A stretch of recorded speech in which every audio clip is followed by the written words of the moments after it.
we're going to start working on equal expressions. You can see we have a lot of math vocabulary we're going to be going through today. So you're going to need a highlighter. Hope you got it already. If not, we're going to break in a minute to grab one. But because our activity went over, we're actually going to skip this first page. I want everybody to go ahead and turn the page to page 402. What we're going to do for our first part is we're going to write the same value in more than one way. So I want you guys, you're going to write 3 different expressions equal to 4. Again, use different operations. So I want to see 3 different operations using numbers that are going to be equal to 4. Then you're going to write 3 different expressions to equal 4 plus 5. So you do that in 3 different ways, but I want both sides of your equation to be equal to 9. And then for number 3, what can you do to one of the expressions you wrote in question 1? Make it equal to one of the expressions you wrote in question 2. In other words, I'm going to take one of these and I'm going to say, how can I use that to write an equivalent one for that one?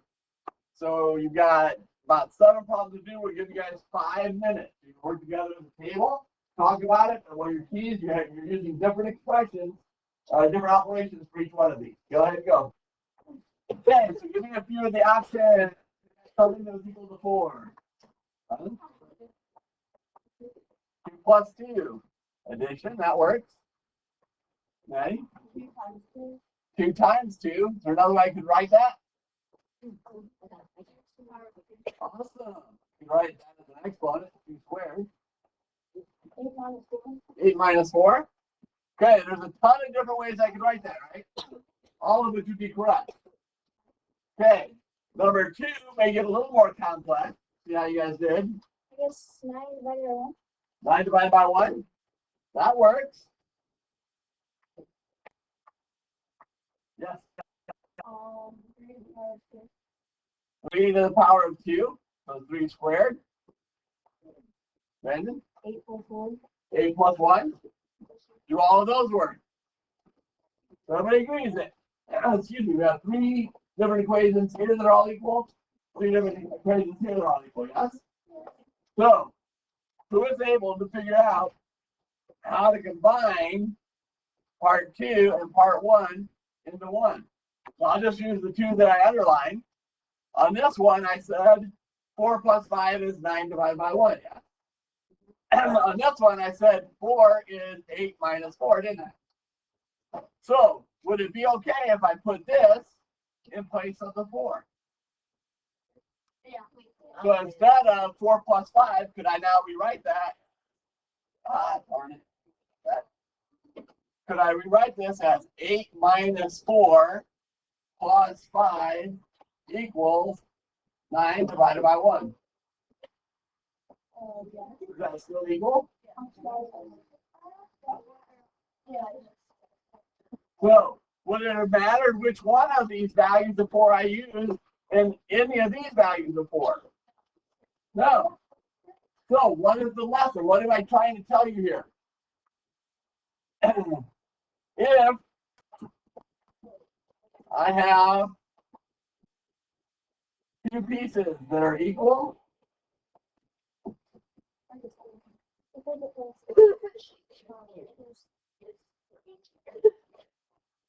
I can substitute the values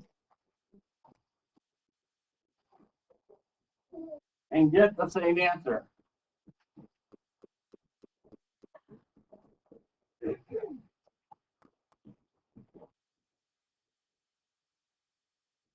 is actually a really important mathematical concept, guys. As long as I've got 2 things that are equal, which that equal sign tells me they are, I can actually substitute freely between them because they're all the same. As long as I'm substituting the same values in, I will not change the value of the overall equation. Does that make sense for you? Okay. I hope so. We're going to take turn to the next page. Here's the first time I want you guys to have your highlighters. We have what we call the reflexive property of equality. What it is, it states that number is always equal to itself. So if I have some number A equals A. When both sides of the equation look the same, their values are equal. That's kind of what we're shooting at on this. We're going to get both sides of our equation to look the same. 3 different people look at it. Okay, well, I can make them look the same. I'm going to do it in a little bit different way. So I've got the equation a plus 4 equals something plus 5. I have this unknown value listed in here, yes? Okay. One way to determine the unknown is to rewrite the expressions on both sides until they match. So you've got 3 different people that have looked at it. Riley, Fiona, and Clover. I've already told you Riley didn't do it right, but I want you to tell me what Riley did wrong. And then I want you to look at Fiona and Clover, figure out what they did to determine that number. So we've got about 5 minutes, talk about it as a group, come up with an answer. Okay, so first off, well, who thinks you understand what Riley did wrong? Maya? He was wrong by because he did 8 plus 4 is 12 and then added 12 to the 5. But like the equal sign like tells us both sides are equal to each other. Okay, so but you do agree 8 plus 4 is 12, right? Yes. So then why was he wrong?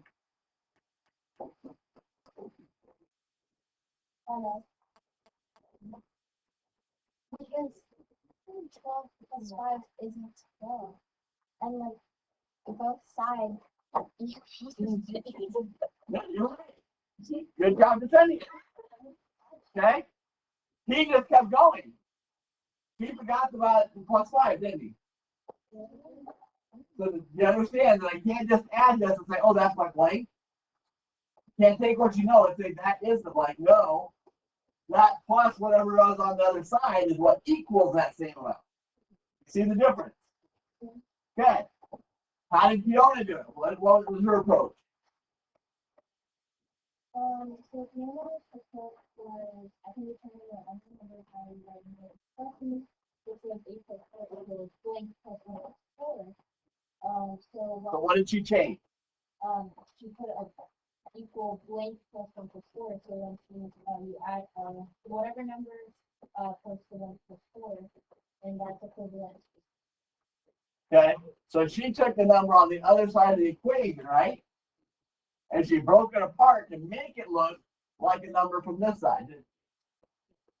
So she broke the 5 down and said, well, I can make it a 4, so I max the other side, but I'm just adding 1 to it now. So I still maintain that 5. Make sense? Then she said, okay, well, I know I need a plus 1. If I'm using 8, how do I make it a plus 1? 7 plus 1.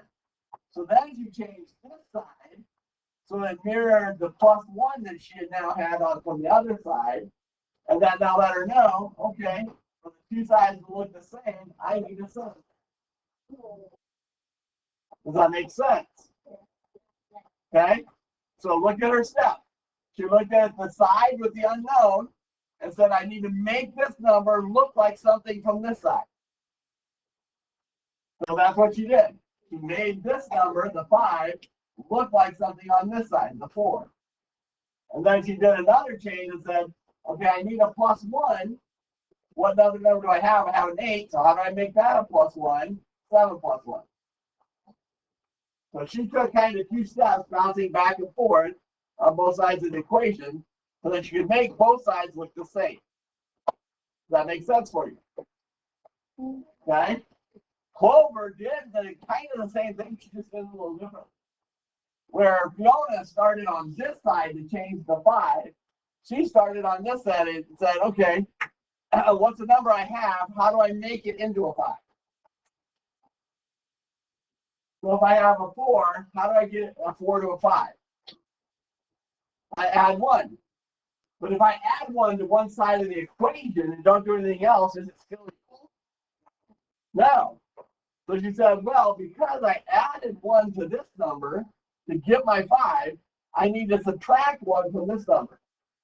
Because if I add one but then subtract one, did I actually change my equation? No, because I've actually added 0. So the additive property of 0 says if I add 0 to a number, it stays that number. Does that make sense for you? Yeah.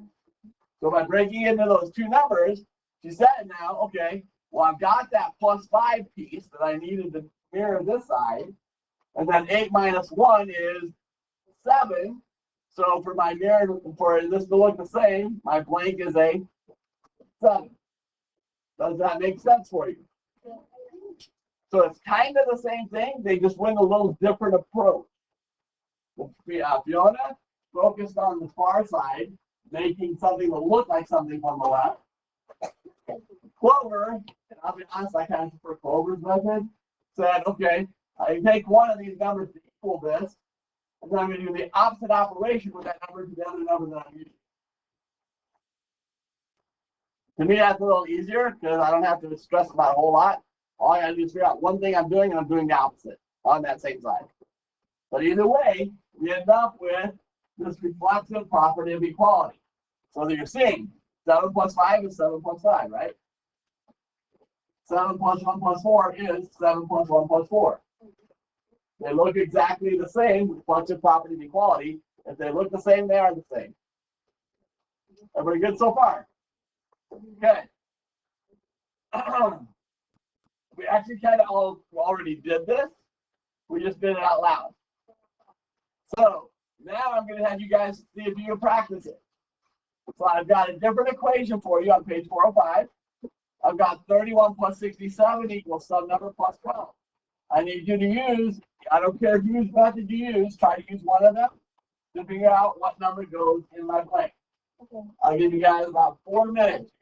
Whole side, tell me what reasoning you use, tell me how you can check your answer, and then I've got 2 additional ones for you to do. You've got 3 different equations you're going to do. The second, B and C, you don't have to explain your reasoning. The first one you do. So we're going to give you guys about 6 minutes to knock this out. Give you guys quite as much time. On this one, who was able to break that down to make them equal? Really? No, I did 31 was 7 to 98. And then I did 90, 31 was You use Bridie's way? The one that we said was wrong? 67 is 98, and then 98 minus 12. That was the one we did. Doesn't make them look the same. It makes sense.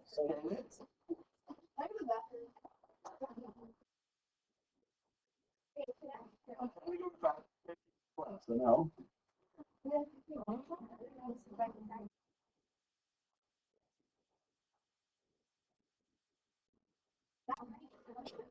No. Guys, what were we supposed to do? We're supposed to break one of these numbers down to make it look like the other side, right?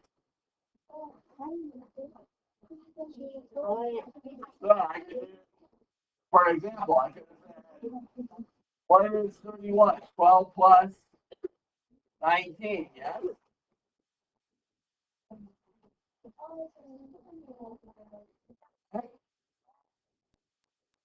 Does this equal 31? Yes. So 19 plus 12 is the same as 31. Now that I have done this, I have a plus 12, yes? So now I can rewrite this as 19 plus 67 plus 12, can't I? Then I can add 19 and 67, and what do I get? 70, 83? Yes?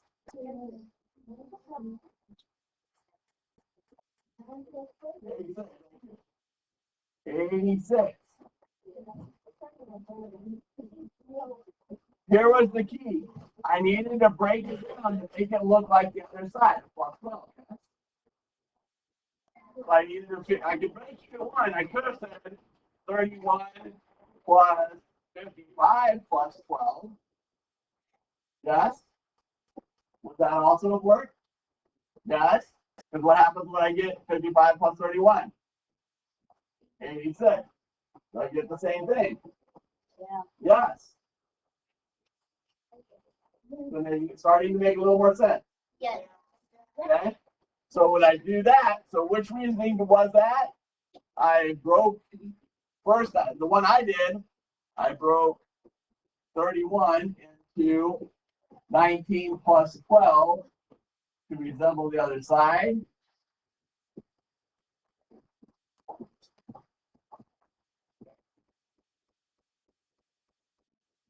Then I added 19 plus 67 to find the number.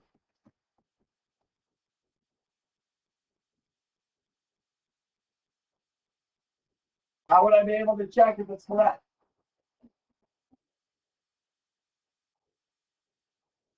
I'm going to add on both sides.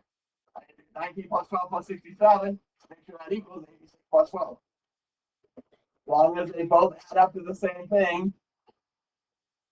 So check both sides. See if they're the same.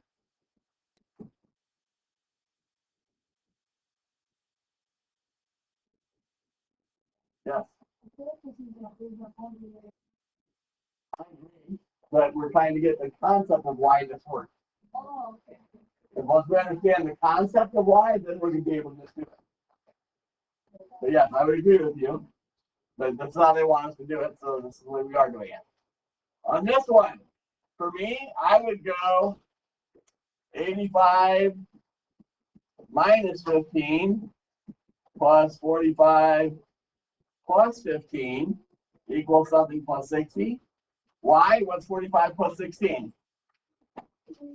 60, yes. So 85 minus 15 gives me 70. So I know that this side, that number missing was 70. How did I do that? I made this number the same as this number. But in order to do that, I had to do the opposite so that those two would look the same. On this one, excuse me, I would probably say something like 9 plus 5, because that's 14. And then 23 minus 5. If I add 5 to this side, I need to subtract 5 to this side to keep the same, yes? So this one, I now have 14. 23 minus 5 is going to give me 18. So that's going to equal 18 plus 14. So what's my missing number? 18. I don't understand. If I add 5 and subtract 5 from the same side of the equation, then I keep it the same. Yes, because 5 minus 5 is 0. So I didn't add anything to it. But I now have that 9 now looks like 14, yes? So that tells me whatever this is going to look like the other number. Everybody good so far? Yeah. So that gives you the background for what we're about to do. We have a couple of different properties that are really important. Highlight it again. The easy way. This will be the easier way. So you have the addition property of equality. Say if two values A and B are equal, when I add the same value C to each, the sums are equal. We also have the subtraction property of equality, which is basically the same thing, but when I subtract the same value of C from equal values A and B, the differences are equal. In other words, if I add the same number to both sides of my equation, it's still equal. Or if I subtract the same number from both sides of my equation, it is still equal.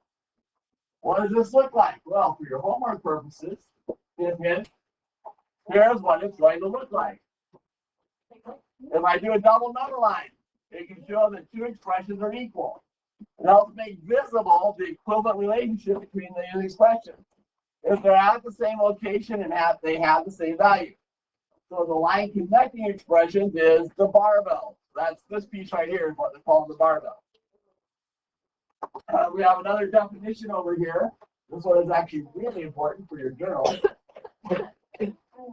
A solution in the equation is any value that makes the equation true. So if it makes the equation true, it's a solution. I need to do what they say. I need to write at least 3 equations with the same solution. And I'm going to represent each equation on the double number line using the addition property of equality. So all that's saying is I'm going to add the same number to both. What does that mean? It means I can do this. I can say x plus 2. And what number is that going to now give me? 17. I can also say x plus 5.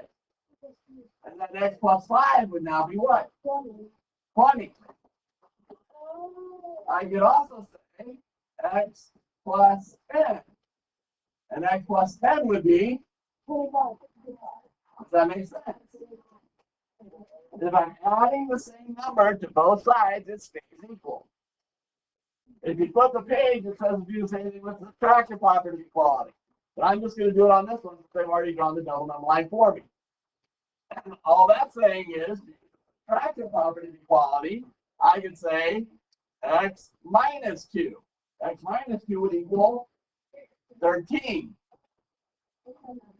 Or I could say x minus 5. That would equal, is everybody seeing this? Or I could say x minus 10, and that would equal 5. Does this make sense? What? I get it. So addition property of equality says if I'm adding the same number, the two stay equal. Subtraction property says if I subtract the same number, they both stay equal. On the next page, we've got 2 more properties. Go to 408. The other 2 properties we need for today's lesson are the multiplication property of equality. It states if 2 values A and B are equal, when I multiply them by the same value C, the products are equal. The division property of equality, if I divide equal values A and B by the same value C, the quotients are equal. There is a caveat on this. I can't use 0 to divide. Mathematically, we're not there yet. We haven't had to figure out how to take something and make it into nothing. So I can't divide by 0. When I'm graphing this on the double number line, what does that look like? Well, if I have x and 5, and I'm going to use the multiplication property of equality, all I'm saying is I'm going to multiply x by, for example, 2. So 2x would equal what? 10, because I also have to multiply the 5 by 2. If I do 3x, that's going to equal 15, because I have to multiply that one by 5. If I have 4x, that's going to be 20, because I have to multiply the top by 4. Okay? Division, now I'm just going the other way. So what if I divide x by 2? That's going to be 2.5. What if I divide x by 5? That's going to be 1. What if I divide x by 10? Not negative. Dividing it by 10 is 1/2. 5/10. That's 5 to 1/2. I'm not subtracting. I'm dividing. You guys see how to use these properties and use them in your homework. Yeah. Good. Your homework. Quiet, guys. Quiet. This is for your video. Please stop. 411. This is basic vocabulary. Unfortunately, the only one that's listed here for you is the first one, 2, and 3 come from the lesson. So you might have to look back at the lesson when you watch the video. The second part, 1 through 8, it says determine each unknown value. Does it say how you have to do it? No. So I'll be honest, both these numbers are pretty easy. You can use logic. On the back side, go to page 412. They've given me a start. They tell me which properties to use, yes? What do I need to write? At least 3 equations. So if you only do 1 equation, have you done all of your homework? No. I have two properties I need to do. I need to do addition and division. Fortunately, they gave me a better number for dividing. We should be able to find a couple easy numbers to divide. I mean, just to give you guys a hint, I would probably take it divided by 2, divided by 3, divided by 4. 12 works well with all of those. But you have to actually graph them on your double number line. And that's all you have for homework, guys. Any questions? Okay, good luck, everybody.